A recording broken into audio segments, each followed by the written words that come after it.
Hey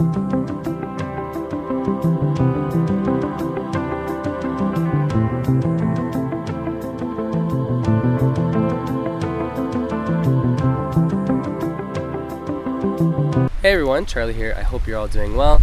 Today I am in Shinmei Shrine, which is really close to where I live here in Sabae. Today's an important day for a lot of reasons. The first being, at least for me, this is the first day that really feels like spring. The sakura are just starting to open up, the plum blossoms have already opened up, and a lot of other flowering trees have opened up, so it's a really beautiful time. I plan to show you guys around once the cherry blossoms are fully in bloom, but they won't be for a couple days, and it might be raining, but I'm going to try my best. It's also a really important day for my kids, for a lot of my students who have just gone through their Nyugaku shiki, their entrance ceremony at their elementary school. So lots of my young kids, today marks the beginning of their I don't know, their path towards adulthood, I guess. I don't know what other way to put it, but so anyway, it's this, it's a season of renewal, which we've talked a lot about before on the channel, and that's sort of tied to so many things, to businesses, to people starting new jobs, to starting at school, as the case may be, here in Japan. But for me, it marks the beginning of a season where I can actually get outside and do a lot more things, and go hiking a lot more, go backpacking, go running without having to go through like a 10-minute process of putting on all the gear I need so I don't get hypothermia, things like that. So I thought, as it starts to rain, it's both raining and I'm having these tiny little pine cones hit me in the head every few seconds. Yeah, I thought it would be a good time today, considering what the world is starting to look like. And now that we can sort of get out in the forest and sit on these beds of moss that my butt is so comfortable right now, I just want you to realize. But I want to talk to you about this sort of Japanese idea or concept called Shinrinyoku, which means forest bathing. Now, I saw an article about this the other day, which I'll link to you down in the description down below, but I don't really want to go into it. But suffice it to say that Shinrinyoku, forest bathing, means you come into the woods to basically just be here, to experience the woods, literally to bathe in the greenery, to bathe in the woods, and bathe in the sounds, and bathe in everything else, and basically just to relax. There's not really meant to be any purpose to it, right? You're not meant to go on a hike and get from point A to point B. Of course, you can walk around or sit down if you want to.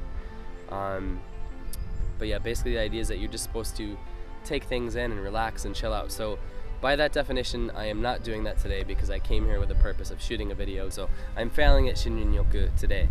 But it's interesting because apparently there's been some scientific data to back up how good the woods are. I mean, they always talk about how good green is for you, color psychology, and getting out and getting fresh air and stuff like that. But apparently one of the reasons why you feel good or you feel better after coming to the woods is because there's like essential oils that you're breathing in, right? And it improves your mood. Apparently it can help fight off disease and all these other things. It's a really good thing. I don't really think about those things. I mean, I care. It's cool if being out here literally makes me feel better, if it literally improves my health and physically, like medically improves my health. But for me, it always, this is where I come always. And when I can't come to places like this, or I can't get into the woods, or I can't go hiking, I go a little crazy. I get pretty depressed, which I've talked about before. So anyway, I just want to introduce you guys to this idea of Shinrinyoku. And when I say it's a Japanese concept, I do want to point out it doesn't mean like, you can go up to a Japanese person and be like, hey man, you get your forest bathing in today? And they're going to be like, oh yeah, totally, of course I did, right?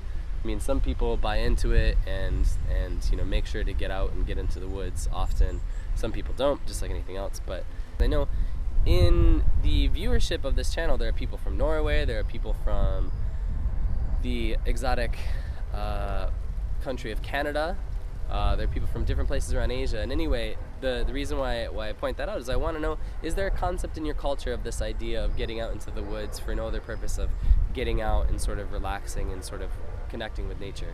I don't think it's really something that we have in the States, this idea of just going out to commune, except in sort of niche communities, like hiking communities like my own back in Western New York, for example. But yeah, I'd love to hear about it. I'd love to hear about your culture's version of this, and I'd love to hear if you get involved in it and how you do it and everything else like that. So thanks always for watching, guys. I hope you enjoyed this. Meant to be a shorter video, just to introduce you to spring here and to get you interested in some different ideas. So thanks always for watching. Please like and share this video if you did in fact like it, and I'll see you all very soon indeed. In fact, tomorrow, because it's beta. Cheers.